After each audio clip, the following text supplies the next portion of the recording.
Data is oftentimes it's siloed, it's tough to get, but it's actually, if you do it right, it's relatively easy. Yeah. But the issue then becomes, at the end of the day, even with to activate the data, it's an operational play. When we talk about alignment, nobody wants to use the operations word anymore because it's not sexy. It's usually left to corporate finance types, and operations is the thing that makes it happen. I had a conversation with a friend of mine, a VC, a very successful VC. He's had a pretty good success rate. I said the average rate for success in venture-backed companies, even after due diligence, is 20%.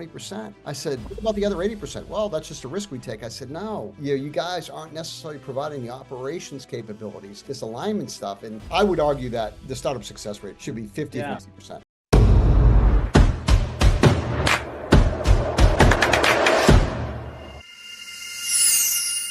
Hey guys, and welcome to the Grow IT podcast. Your host here, Alessandro Cutri, back today with none other than the Rob Ciampa, the founder and the CEO over at Business Catalytics. Today's going to be an interesting episode. I'm with a fellow paisano, and so we're going to be diving into a little bit of his story, his background, what their company specializes in, and some of the insights that he's seeing inside the market, because it's quite interesting what we were talking about off camera that I'm happy to get into on this episode. But without further ado, I'll kind of just pass on over to you, Rob, if you don't mind just quickly introducing yourself to the audience and telling them a little bit about your background and how you got into what you're doing with Business Catalytics today. Sure, happy to. Grazie mille, Alessandro. Prego, prego. We talked about our Italian heritage.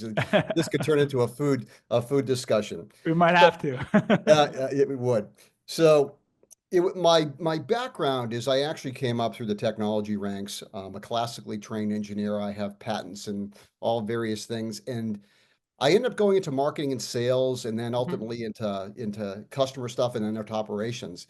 And what was fascinating to me is over the years, bringing a lot of products to market, I saw if you didn't have all the pieces necessarily lined up right, your ability to penetrate a market or get competitive advantage mhm, was very, very limited.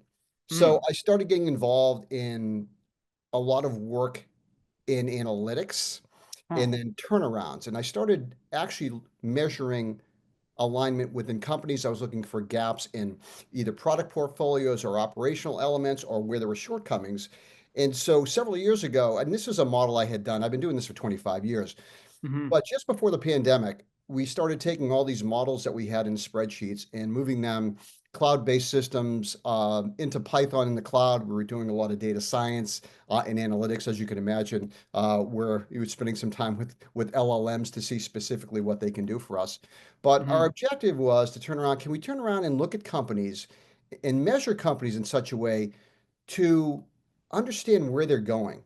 Oftentimes, when we look at companies that get into trouble, and what we mean by that is they miss their number, they've got, Yeah, they've got employee churn, customer churn, and everything. Financial metrics tend to be looking backward. We yeah, wanted a way to look forward and to make some decisions. So that was the birth of Business Catalytics. We wanted an organization that could turn yeah. around and take a look at companies very, very differently and ultimately guide them. Yeah, and I love it. And it's very interesting. I don't think I've come across a company just in the way that you guys, and in terms of how you described it, right? And I think what might even be helpful for some of the viewers to, figure out, if you can like just tell a story about, I don't know if you don't have to obviously release any names if there's confidentiality there, but about maybe how you've helped the client before in the past, now go through some form of transformation and what they were able to kind of see on the back end. Oh yeah, absolutely, absolutely. Measurement and looking at all the facets of a company. People think being competitive means you're out in the marketplace and you're beating up other companies. That's a byproduct. Much Hmm. like football, and we've recently experienced a recent Super Bowl, is oftentimes the great teams are very, very well prepared. So in order to Yeah. be competitive, you have to basically get your act together inside, and that's Yeah. more important than what's happening outside. So several years ago, I was involved in a turnaround. It was a difficult turnaround. It took us 7 months. It was a startup company that had burned through, you know, just less than $100 million in capital, and they had run out. Wow. And so we were able to turn around and sell the company to a Fortune 500 organization. So the Hmm. Fortune 500 organization, we thought we'd get a package and we'd all leave. So, what we decided to do is they said, look, we want the turnaround team involved, and we heard you folks are doing some interesting stuff. So we inherited a $30 million business that had been stagnant for 5 years. It Hmm. was in the cybersecurity space, and they should have been growing, and flat, flat, flat, flat, flat. And then we came in, they said, can you do something with the business? And we said, we're going to take a look at it. And they gave us this number. Okay, then we want the number to be 45 million. It's like Yeah. you've been flat for so many years, and all of a sudden you want it to be 45. That's Yeah. get the number. And they said, Uh-huh. oh, all these advanced things, they just tacked 50% onto the existing number. I said, okay, here's what we're going to do. We're going to need this, this, this, and this. We want to model. We want to model and effectively diagnose, this particular organization. Yeah. So we diagnosed it. It took a couple of weeks to really find out where all the pieces were. We were looking at sales, we were looking at marketing, we were looking at product, we were looking at Yeah. finance and all the various. There's a lot of moving parts if you're going to succeed Mhm. in the marketplace. And people tend to focus on one thing. You have to look at all of them and see how they're together. And Yeah. what we realized is oftentimes when you're modeling a company, you're diagnosing, a lot of stuff's counterintuitive. When they wanted to grow the number, and they were selling mostly indirect in the tech business, and they wanted us to add more partners. And when we modeled it and we diagnosed it, it's like, no, no, we want to get rid of half the channel. And Mhm. so the executives at this organization were livid. They said, you guys are charlatans. This isn't going to work. So what we did is we stuck to our guns, and they said, okay, you're going to live and die by this. We remodeled, we restructured the organization. We turned around, we got rid of, again, based on the models, we got rid of 50% of the channel. Huh. Uh, we took our capital, reinvested in the existing partners. We restructured marketing, trained the sales force, and surprisingly, we knew there was going to be a positive outcome if we did this. We knew it was going to be far more than 45, and we ended that year at 103 million. So Wow. the reality, again, oftentimes it's recognizing what the core problems were, and there were many, but Yeah. focusing on the ones that you can actually fix. I That's the love other that. thing. It's people Yeah. don't understand what the problem is. They're chasing symptoms, which you can Yeah. fix a symptom, So, but the so problem's still there. yeah, and I think it'd be super valuable for, some of the listeners. Like, how do you go about diagnosing those problems, right? Because that sometimes can be like, do you guys have a framework that you follow, or what is your thought process when you go inside of a company and figure out, okay, how do I figure out what the root problems are here? Great question. It was historically we had put together all these like crazy spreadsheets with all these formulas. And now what we've done is we put it in the cloud, and we're collecting data. We've got functional areas. We're looking at market strategy, we're looking at product strength, we're looking at customer alignment, and we're looking at corporate capabilities. But it's broken up into 10 sub areas. And what we do is we have a very, very exhaustive survey. It isn't just a generic survey. We're Yeah. taking a look at what industry they're in, the life cycle of the company, and the stage, their key symptoms. So as they're entering data, as we start collecting information about their business systems, their goals, et cetera, the actual survey itself is changing, okay, based on what their answers are, so we can hone in exactly what it is. And it can be between 4 and 8 hours of data entry to do this. So then at that point, with all the data in there, and we have industry benchmarks. So this isn't done in isolation. We're looking at industry, we're looking at industry performance. So we basically, over the span of a couple of weeks, is we're crunching, refining the data, making sure everything's aligned. So once the data's there, we Yeah. have some unique insights. And that begins, so we show up 2 weeks later and we do a 2-day workshop. Yeah. Day one is we're getting the executives in the room, people that have accountability, and we're going through the problem. And Alessandro, what's interesting is that every time we go through the problem, there's just disbelief. Yeah. This isn't the problem. So that's day one. So day one, we get to the core problems, and there may be many, but you can't address them all. We have to do what's practical. And by the way, Yeah. once we've done the diagnostic, I should have mentioned, we're providing what we call the competitive quotient score to see where they stand, in terms of Yeah. abilities, and we're looking across areas. So day two of the workshop is, now that we know what the problem is, we're going through the solution set, and oftentimes, yet again, companies don't do the right solution, something that's over their head, something that doesn't Yeah. have the right time frame. And there's a lot of predictive analytics being applied. So we're kind of doing a workshop backed up by a lot of tech and predictive analytics. And Hmm. then the final part is, okay, once we understand what the solution set looks like, how are we going to execute? And Yeah. execution is going to be very much about, okay, are we doing it in-house? Are we outsourcing it, or are we doing a blended model? And then they've got the execution plan. We help them bring in the partners. And then we come back 6 months later and we rerun the competitive quotient. And that Wow. needle every time has, if they do it, the needle moves every time, and they're far more competitive in the marketplace. The core problems go away, and the revenue performance is fabulous. That's awesome, man. It's such an interesting process that you guys have been able to build out, and it makes so much sense, right? In terms of diagnosing those problems and, being able to figure out like what it like, because a lot of times, we talk with founders and CEOs that they feel that they have a certain problem within the business, right? They feel that they have a problem. Hey, this is the problem, Yep. right? Well, it's like your intuition is often not always, I mean, some cases can be right, but in most cases, it's not backed by data because we're very emotional creatures, right? One day we're up, next day we're down, and we think that, one day, like, especially even as a founder, right? You think that you're going to hit this run rate, the next day you get back down. So you always are, you're constantly moving. What doesn't change is data, right? What always remains the same, and what remains that you can, take a look at it without having any bias is you take a look at the data, right? And so that's an important element of being able to diagnose these problems and being able to make sure that you're doing the proper rollout.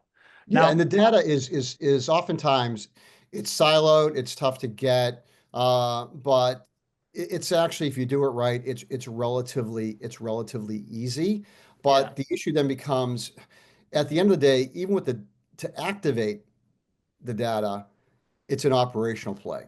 And yeah, so when we talk about alignment, nobody wants to use the operations word anymore because it's not sexy.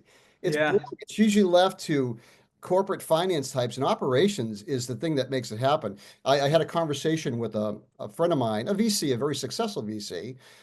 He's had a pretty good success rate. I said the average rate for success in venture-backed companies, even after due diligence, is 20%. I said, wow, what about the other 80%? Well, that's just a risk we take. I said, no, you guys aren't necessarily providing the operations capabilities and the ability yeah, to get this alignment stuff. And I would argue that I think the startup rate should be in excess of 50, the startup success rate should be 50, if yeah. not 60%.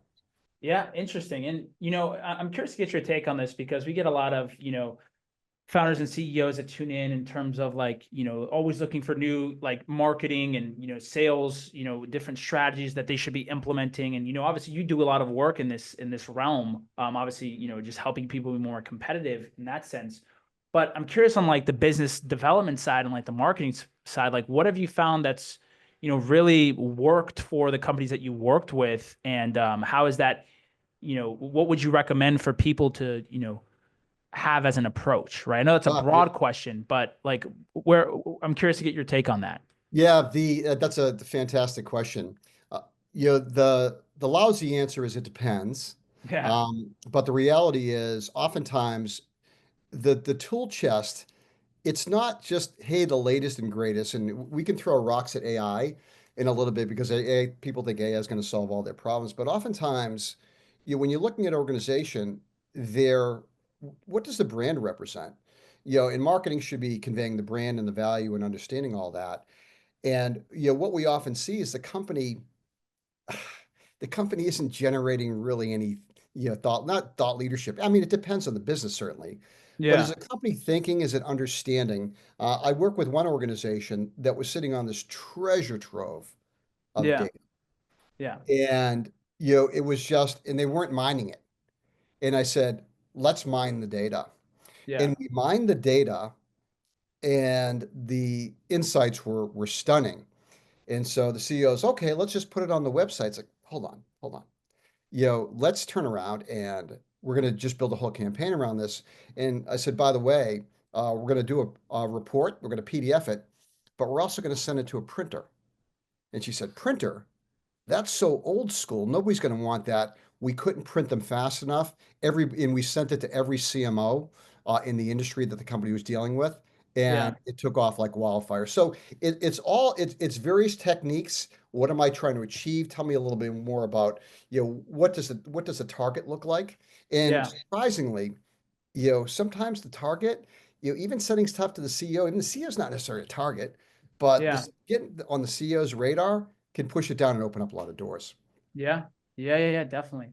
And I'm curious, like where you're continuing to try to take, business catalytics. Like, obviously, it seems like a company and something that you do that's very close to your heart, and you seem very passionate about it, which I love. And obviously, you're on the ground level. You're getting your hands dirty. You're working with these companies. You're uncovering all these different insights, and you're helping them grow, right? Helping them take that next level. But what for you guys, like, at Business Catalytics, like what is that, next level? Like what does the vision look like for you guys in the next, I never look to look like 5, 10 years, but the next like 12 months, what are you guys trying to build towards?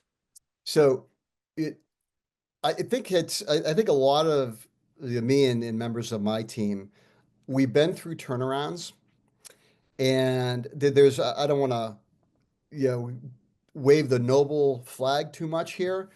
but if you've done a turnaround, it's hard. And if you've done a really tough one, sometimes paring staff down is brutal because you're not just laying off people, you're laying off their families. Yeah, and most of the stuff could have been avoided. So for us, I mean, that's kind of the motivating factor. But as we look forward, we want our goal is to help people think more operationally how all the pieces fit together. Because here's the reality: the market dynamics are probably the volatility is greater than it's ever been.